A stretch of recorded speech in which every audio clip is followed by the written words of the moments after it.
Hey everyone, I'm Greg Lambert with the Geek and Review, and I'm here with my friend Nikki Shaver from Legal Technology Hub. And Nikki, you've got some exciting news about a new launch. We do indeed, Greg. So I feel like whenever we come and chat with you guys, we have exciting things to announce. But today, this is really exciting news. The LTH Navigator is live on the Legal Tech Hub site. And what is the LTH Navigator, I was you may just about well to ask? ask. Well, it's the first legal tech AI chatbot. With the LTH Navigator, you can ask your plain language question across all of the data on the Legal Tech Hub site. We've been gathering data on the market, as you know, for 5 years now. And we've built a generative AI bot that sits on GPT 4.0 and is grounded in our LTH data so that users, in addition to browsing and keyword searching, can now come to the site and ask very targeted questions like, is Definely SOC 2 certified? Or what's the difference between Jigsaw and Structure Flow? Or what contract review solutions host their data in my region? Or what are the key features of leading document automation solutions? Answers will be generated along with links to the relevant sources on the site. So you can verify answers and focus your research and reading and access the deep analytical content on our site more easily.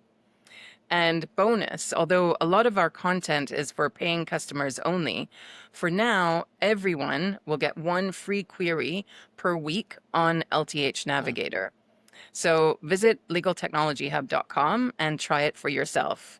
The first real legal tech chatbot live now. Oh, that sounds super useful. Thanks, Nikki. Thanks, Greg.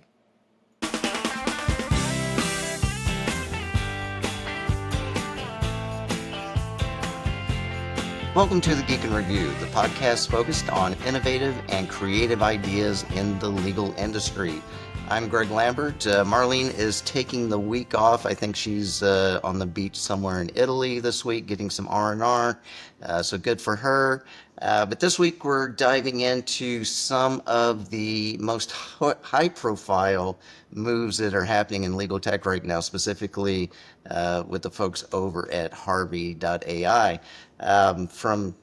Recently, there's been a jaw-dropping $300 million funding round, been valued at $5 billion. There's been a deep integration with LexisNexis that could reshape legal research. So, right now, I think Harvey's kind of redefining what legal AI can do and kind of who's ready to use it. So, joining to unpack all of this is someone who is also a University of Oklahoma fan, Trevor Quick, who is the strategic business development there at Harvey. So, Trevor, welcome to the Geek and Review, and Boomer.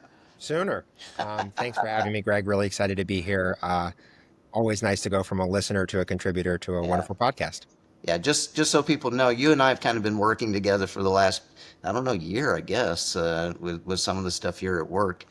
So it's nice to have you on because you guys at Harvey are a little hard to pull into the podcast realm. So glad to have you. So Happy to be here, and I think that speaks to just how busy we've been trying to do everything else as well. But happy to cool my heels a little bit and spend some time chatting with you. awesome. All right, well let's start with the big news that's happened recently.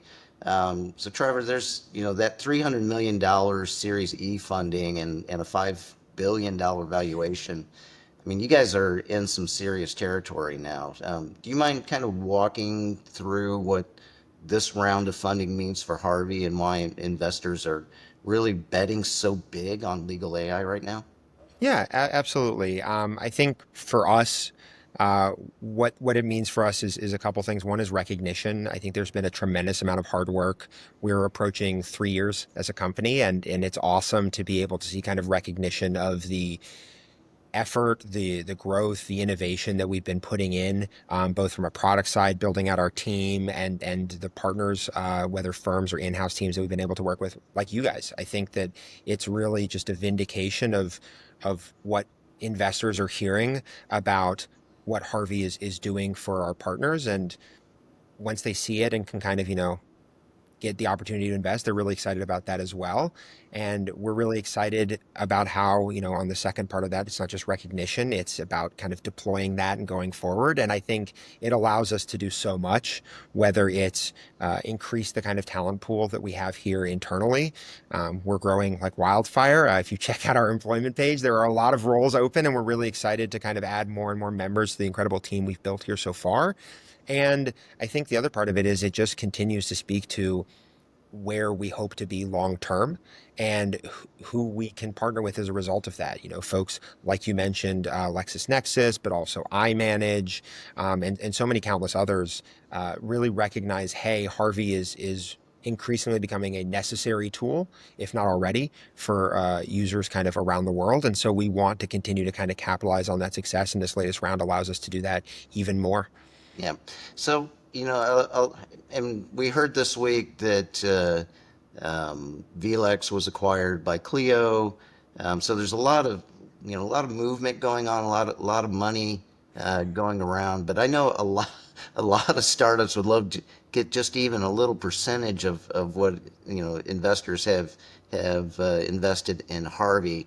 So what is it that you think about Harvey's approach that's drawing this type of confidence? Is it just your early entry into the market, or do you think it's something else?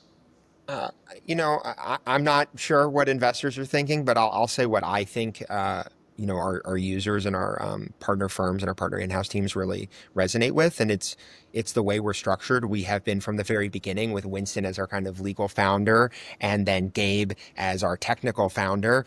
We've really been about really partnering generative AI at the cutting edge with the subject matter expertise in law to execute on that. And so that structure has been remarkably helpful for us. I mean, working together with you, being able to have someone in the room who can get into the nitty gritty with our users, understand their use cases, understand their problems, how Harvey can help without having to level up or learn about the practice of law has been tremendously helpful. And I think that our growth in kind of staffing up that talent reflects kind of our growth as a company. I was the first person in seat in January last year for my team, a team of attorneys who partner with our GTM sales leads to really make sure that potential users understand what Harvey can do and how it can do it so effectively. And that team is now approaching 30 people.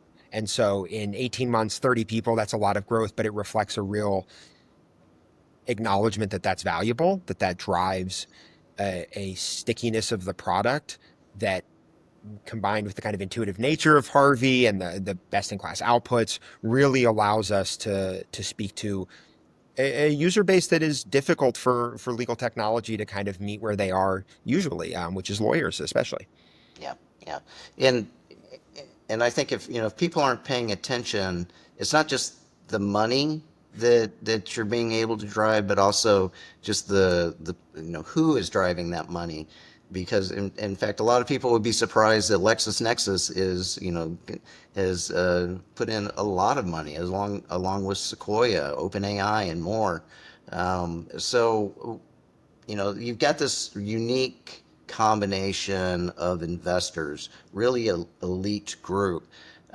So when it's becoming, I don't know, when you have such a group of investors, especially in a space where it's rapidly becoming crowded and noisy, what kind of strategic advantages do you think Harvey has by building these relationships with this type of investment companies?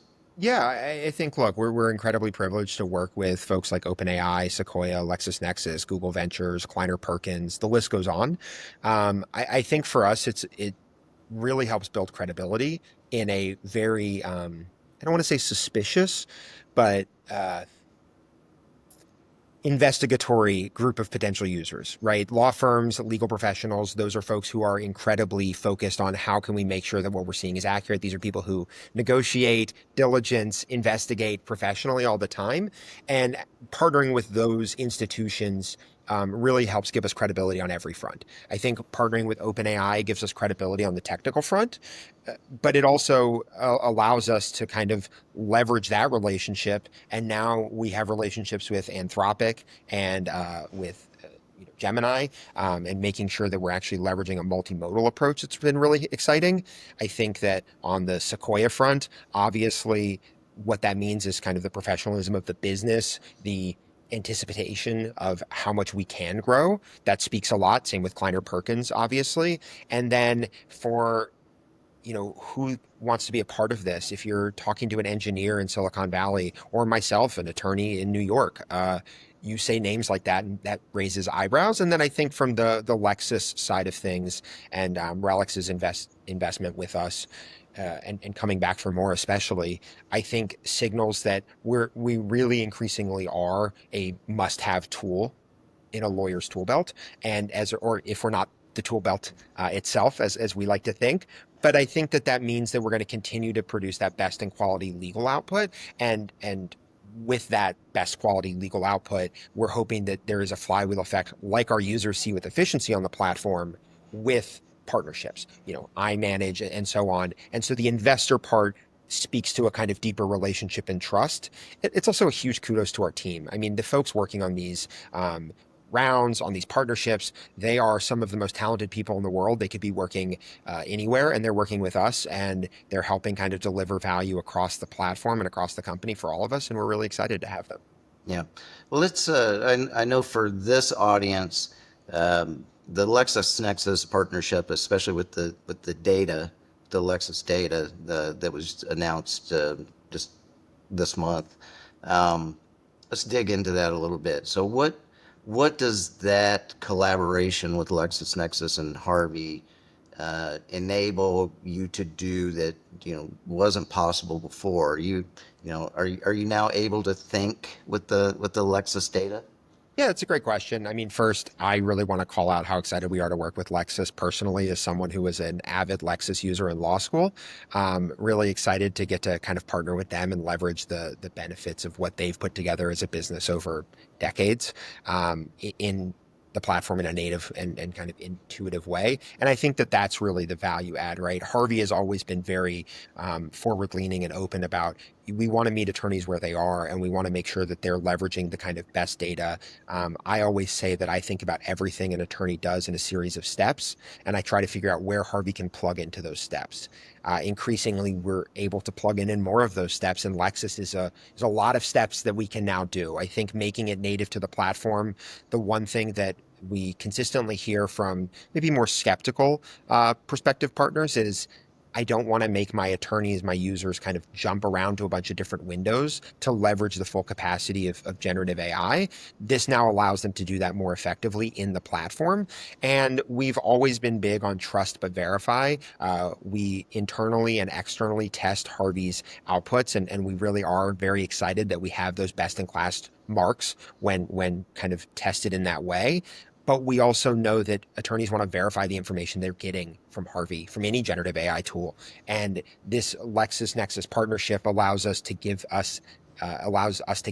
to our users that case law, that statutory law, those Shepard citations in a format that's very intuitive and easy for them to access, as well as verify very quickly so that they continue to benefit from the efficiencies of generative AI powered by Harvey. And so I think that maybe some of our users were already leveraging kind of Lexis results in their kind of platform usage, but now it's going to be even more intuitive and easy for those who want it. It is an add-on, and so if folks aren't interested, they are welcome to say that they're fine with Harvey as is, and that's a lot of people too.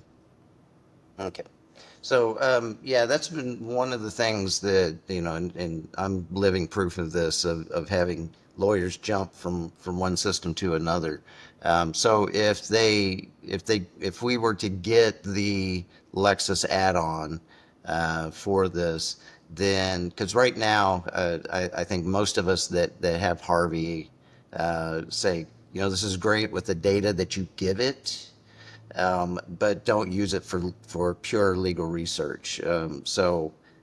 What you're saying is this will enable attorneys, especially litigators, now to kind of leverage Harvey for the pure legal research part of it now. That's exactly right. So the same way that they would want to use and leverage generative AI to kind of dissect legal research across that database, they're doing now native in the Harvey platform with those citations that we're famous for, that have really become kind of a common throughout the industry now after that kind of innovation on our end. I think that folks now will be excited to be able to do that with Lex's data underlying it, going and seeing those Shepherd citations, seeing the actual case law, and being able to, again, feel confident that Harvey's best in class outputs not only are best in class, but best for their clients. And I think that we're really excited to see that. And it's the first step in hopefully a long and fruitful partnership for us both. So I think, step one is getting that case law, that statutory law, those Shepherd citations for the US up and running, and then figuring out where else we can deploy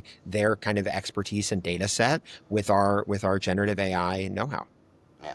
Well, let's kind of dovetail that with your relationship with iManage as well.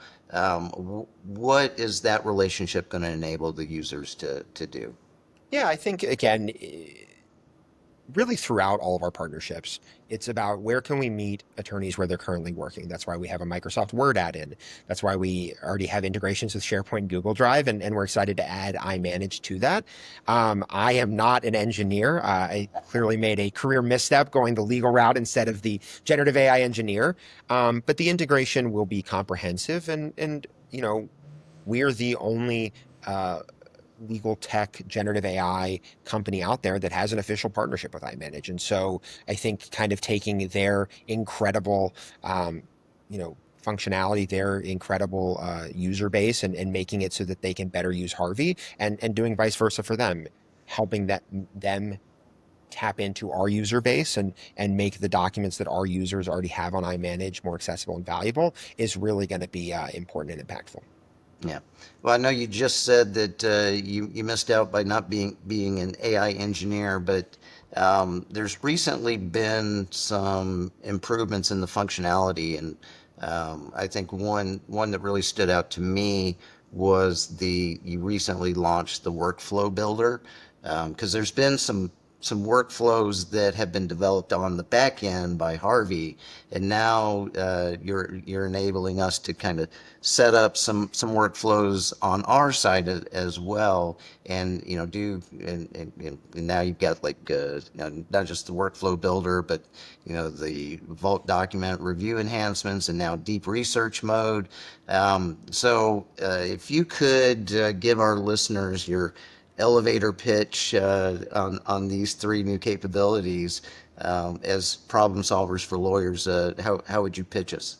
Yeah, so that's a long elevator ride, I guess, if I'm doing all three. But I think Let's for do three workflow, elevator rides. great. That sounds like a miserable elevator ride for whoever's in the elevator with me, but happy to. So I think for Workflow Builder, it's really about transforming Harvey's kind of first foray into agentic workflows, that kind of first foray by the industry, from a one size fits all solution, kind of out of the box, here you go, into an industry first series of low code, no code, self build custom solutions. We always recognize that we are working with some of the foremost legal minds and legal businesses in the world. And we have the humility to recognize that they understand better how they want to do things. And we're now giving them the tools to benefit from Harvey's capabilities and the efficiencies that go with those on their own. For Vault improvements, I think it recognizes that we're listening to the feedback we have heard on how to make legal analysis and leveraging of these large corpuses of documents more responsive to users' needs. And this will allow them to better kind of engage in those bulk document reviews more efficiently and effectively, while also allowing them to kind of better input their own legal thoughts into the output that Harvey provides. And then for deep research mode, I think, just really enabling legal agentic workflows across more and more capabilities that meet the most complex legal workflows that our users are engaging with. But it's crazy that all of this has happened in basically the last month. It feels like a full-time job to stay up to date on what Harvey is doing internally, let alone what we're doing and rolling out for our users. So it's been really exciting and a welcome challenge, even if it's a difficult one. Yeah. So, I'm curious, out of the three tools that we just talked about, do you think any of these are gaining faster adoption right now, or do you have any kind of success stories that you've heard yet? Yeah, I mean, I think Really, per usual with Harvey's functionalities, it depends on the firm. We continue to be that utility belt that firms use in different ways, or in-house teams as well. I think what's really exciting to me about Workflow Builder is the opportunity to partner directly with some of the amazing folks internally, whether again at law firms or in-house that we partner with already to ideate and really kind of scheme up how they can use this tool most effectively. And that's where I am personally most excited. But I think that the Vault improvement, we have firms that really just, are all in on Vault. And for them, the improvements there recognize the kind of thoughtful partnership that we try to bring to the table at all times. And then for deep research, candidly, I think anyone who's been excited about evolution in generative AI writ large, not only seeing that kind of get brought over into what Harvey's doing, but the speed with which we were able to take it from OpenAI announces it to we're deploying it shows that we're continuing to get even better at taking those kind of foundational model improvements and not just porting them into what Harvey is able to do, but leveraging that especially successfully. So those are all are things I'm really excited about, and I'm excited to see which one, for which users is the most powerful. Yeah, yeah, and I know a lot of firms have had KM teams for years. Recently, a lot of firms are leveraging what they're calling innovation teams. So how do you get information from these teams within the firms to help kind of direct the roadmap that you have at Harvey there? As much as we can. I mean, they're tremendous partners. We are excited to get to work with them. We are thankful for their time, their attention to detail, and their care about what we're doing here. I don't know that we could do what we're doing without their help. Whether it's those innovation teams, whether it's knowledge management, whether it's new structures, old structures, folks who've been at law firms for a while, those who are just arriving and excited to kind of deploy generative AI, we're trying to listen to everyone we work with. Whether those are folks who kind of decide to go with us or not, it's valuable all the same. These are people who can help us connect with different users, whether they're attorneys or legal adjacent users, as I would call them, or these are folks who are themselves attorneys and kind of leading the charge. I will say that our product team is constantly on calls, not just previewing the roadmap, not dictating, but as is true of everything we try to do across the platform, really making sure it's a bilateral conversation. And inevitably, I think that puts us in a really awesome position to continue to grow and match the needs of our users. And hopefully, the innovation and KM professionals that we work with continue to feel that we're not just giving tools that kind of are responsive to what they're asking for, but like I think with Workflow Builder, really elevate what they're already doing and doing it at a scale and speed that is hard to imagine outside kind of the tech industry. Yeah. Now, I'd read where I think Harvey is now being used by a third of the AmLaw 100, which is a huge accomplishment for a product that really didn't exist 3 years ago, right? It's you also hear. I want to just kind of also reiterate, what a big deal it is because it's not that it's just being piloted, but it's actually being used because we know there's been a lot of pilots that go in and out, but never really pull the trigger. So, what is it about Harvey that is appealing to this group of lawyers, who are typically risk adverse? What is it that you're doing that's enabling them to actually engage and use the platform? Yeah, I mean, we've talked about it already, but I think the subject matter expertise is huge. A recent Fortune article kind of, I think, pegged it at 18% of the company are attorneys. And so, like I mentioned earlier, my team's growth, and that's true across the company, just making sure that we actually have folks who are practitioners, and that's not just true in the US, it's also true in the UK, in a variety of other jurisdictions in which we have users. And that allows us to get really into the nitty gritty so that folks don't feel like they're just getting a technical solution and unsure how to deploy. We're actually talking to them about use cases. I always say that we want to be prescriptive at the start. And then over time, we want to do that unlawyerly thing of really listening. And that's what we're doing over time, right? Is we're continuing to say, this is where we think based on the conversations we're having, you'll see use of the platform most effectively. And then as they get into the platform, being as responsive as we can. I think really bringing that service mindset that underpins legal work generally to Harvey has been huge. I think being honest and innovative, which I know is kind of a combo there, but we're always very clear on what Harvey can do. We want to be crystal clear. There is the margin for error in generative AI is you know typical of tech. I think the margin for error in legal is the standard is perfect. And so how do we make sure that we're meeting that standard? We want to be honest and tell people, look, this is how we would recommend using the platform. These are areas where you might run into more issues that are endemic to the technology.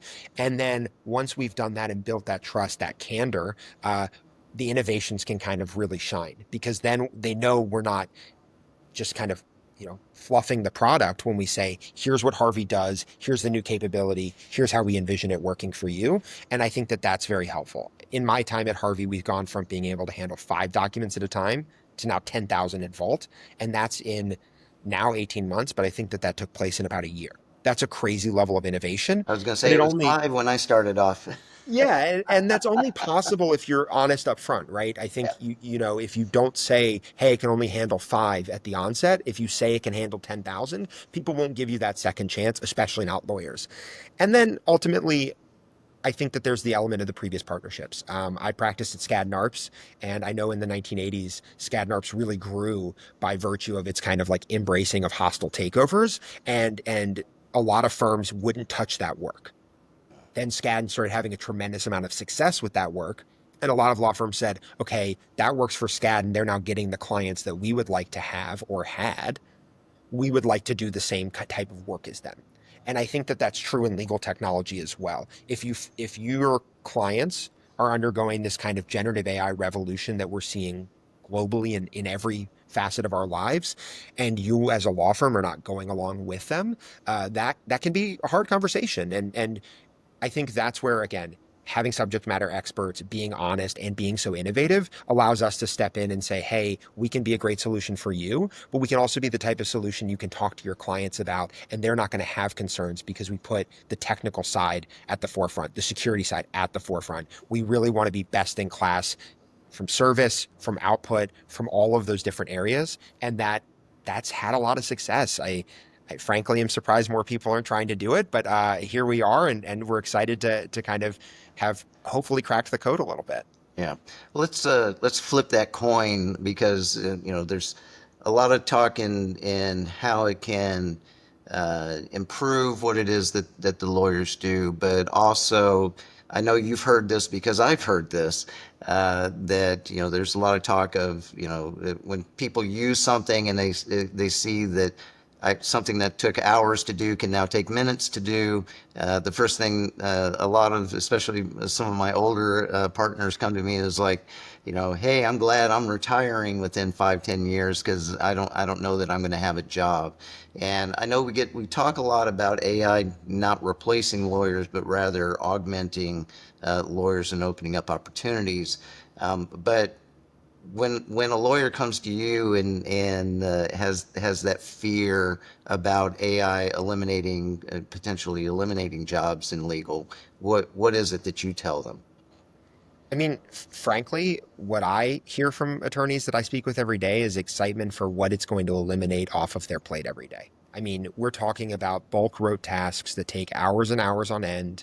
I think that there is an existential crisis in many cases where attorneys aren't doing the work that either they went to law school for, or they got into the practice of law for, and Harvey allows them to recenter on the work that actually feels and rewards what they want to do, those difficult problems. There's no doubt that the work is important. But I think as someone who is a transactional attorney, spending, 8, 10, 20 hours doing documentary diligence on thousands of documents to produce just massive due diligence reports, those are things that I candidly was not dreaming of doing in law school. And I don't think anyone else was either. So I think in a profession that really does struggle with how do you train attorneys to get better without just giving them the work, Harvey offers a lot of ways that you can use it and get that work done while actually feeling a little bit more like you're growing as a person and growing as an attorney.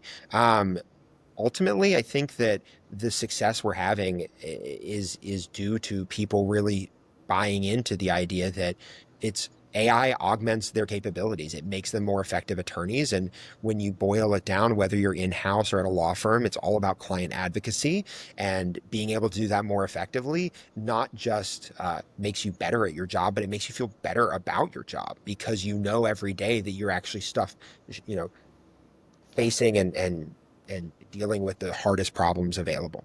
Yeah. Um, well, beyond legal, and I guess this is tangential to legal, is Harvey's expanding into some other areas such as tax and accounting, compliance.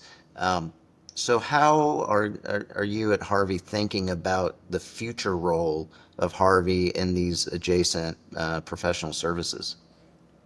Yeah, I mean, one, we're excited. We're always excited to kind of find that folks in different It's nice fields. to have a bigger market, huh?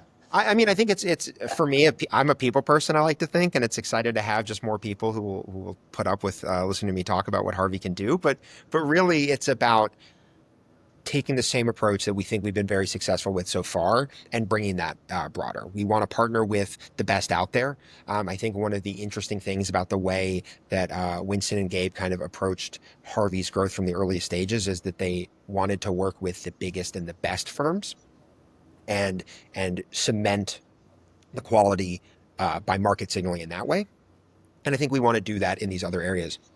We want to continue to partner with leaders in these various spaces, and ultimately we want to grow together. I think that we try to bring a level of humility again in everything we do. We want to have expertise on our end that's not just generative AI, but is specific to those industries and those use cases and continue to build in that direction with them. And I think the way that we continue to grow the tool allows it to be more plug and play for your individual use cases and updating to match your needs so that folks are able to kind of steer the product in the way that they would like to go and leverage the platform for their benefit.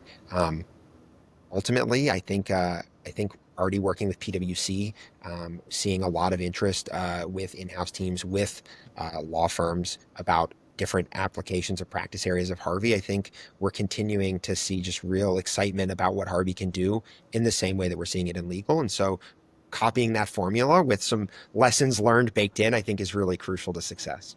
Yeah, yeah. Well, I know in a little bit off topic on that, but I know in the firms themselves, a lot of usage of Harvey isn't necessarily the legal, but rather the marketing and some of the back office things as well. Are you seeing some success in that area as well? Absolutely. I mean, I remember working with your team, and that was really exciting because it's it's about leveraging the strengths of what we can do already with the know-how of our users and our partners. And so making sure we're doing that again, wherever they want to operate, we want to do so. And it's been really exciting to see. You never thought you could get me so excited about client alerts and marketing stuff for someone who did not choose to do that path. And instead, we're every day just kind of marveling at the new use cases that our users are coming up with and how they're leveraging the platform. And we're honored that they make us a part of those conversations on how to continue to grow and improve their use of Harvey to continue to deliver results in those far-flung areas of the practice of law or legal adjacent workflows, as I like to think of them.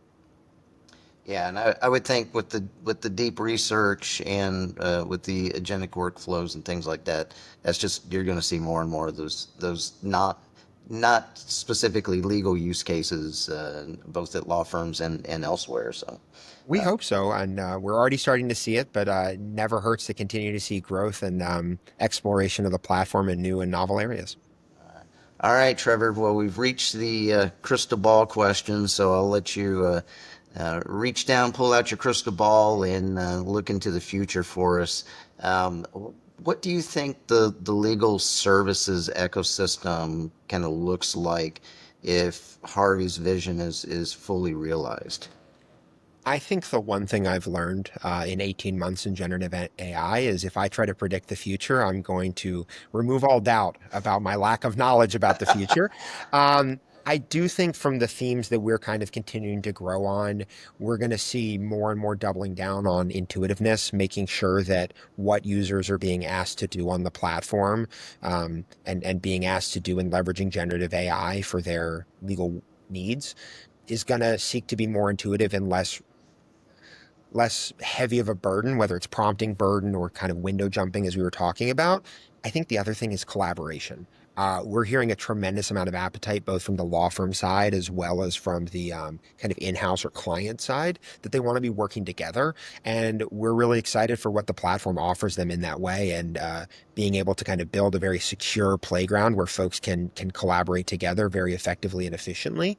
Um, Ultimately, I think we really want to move towards just democratizing access to the legal system. And so anything we can do that kind of continues to build in that direction and does that for high level professional services, we're really excited about. But at this point, it feels like at Harvey every day the future is next week. Yes. I am suffering under a deluge of product updates, partnership updates. It feels like I can't go on LinkedIn without finding out that one of my coworkers has been quite the busy little bee getting something stood up and running. So at this point, a couple years feels like it might be tomorrow. So we're Yeah. just excited to kind of be along for the ride and get to work with folks like you on the way. All right. Well, Trevor Quick from Harvey, I want to thank you very much for taking the time to join me on the Geek and Review today. Yeah, thank you so much for having me. Really appreciate it. And if folks, obviously, if they want to kind of reach out, they're welcome to ping me at Trevor@Harvey.ai, or just visit our website, Harvey.ai, or our LinkedIn, or I am sure a million social media accounts that I am not aware of the social media platform itself. All right. Thanks again, Trevor. And thanks to everyone for listening to the Geek and Review. If you like the episode, please feel free to share it with a colleague and friend, or a colleague's friend, or a colleague's family member. And you can let us know your thoughts on LinkedIn or Blue Sky. And that part will be read a lot better next week when Marlene is back. So, and as always, the music that you hear is from Jerry David DeSecca. So thanks again, Trevor. Thank you very much, Greg.